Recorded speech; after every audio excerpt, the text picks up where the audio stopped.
Positive I'm gonna news. edit out all the negative stuff. Don't worry, it's gonna be a positive video from A to B. Sunshine and flowers and rainbows. Sure. The positive piece is our community. Every time we turn around and go back to our community and say, oh my goodness, we have to, we have a need here. The community goes, okay. We've paid out in 2011 almost $300,000 worth of supports in utility assistance. That's the bad news. The great news is we have $300,000 worth of support to hand out.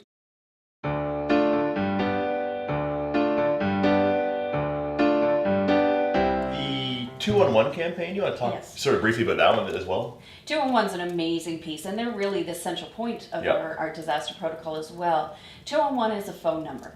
It's just like 911, 3 digits, 211. And it's live answer, it's 24/7. Overnight it does go to the Toronto call centers because we just don't have call volume. But you still get a person on the line. You still get a person, and they still have access to all the data. So what 211 is essentially it's data. That's what it is information. And it's information and referral. So if you're looking for a service in the community, from the simplest thing of, I forgot Blue Box, where's my depot for dropping off my recycling, how do I get access to recreation, those very simple, here's a phone number, off you go, to a much more complex, where there's been a diagnosis of a disease in our family. My aunt has Alzheimer's. I don't know where to start. Where are the support networks, etc.? Exactly, and that referral would be, well, here's the Alzheimer's Society, and here's their programs that they run. They have an amazing First Link program to deal with families with a new diagnosis. And you'd be able to, with those 211 call center operators, formulate a plan to move forward. And they're able to stay on the phone for about an hour with somebody. So it's not like, here's your number, get off the phone kind of thing. They really, really spend the time. Our utility assistance program, that's our intake.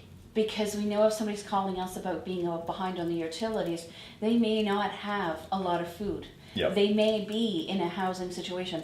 They may have a predatory landlord who refuses to fix a broken window, and so all the heat's going out because they'd rather this person moved out because they want to upgrade and charge more rent or something like that.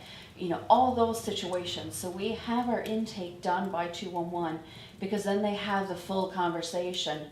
We get the information we need for our utility program, but it's amazing the number of other resources those families are directed to in the community. The 211 is a good place to get a hold. How else can we get a hold of United Way and I guess look for help or look for assistance or volunteer help and assistance? 211 is the easiest place to start. Yep. And what we do with donors as well is when we have a donor that calls that's not sure what they want to do with their dollars, we don't say, well, just give them to us. Yay. Yeah. We find out what that donor wants to do and then direct them appropriately. So that's really important. So it's about what the community needs. So 211 is the perfect place to start looking for anything to do with the United Way. To find out more information about the United Way, either call 211 or check us out online at www.unitedwayofbrucegray.com.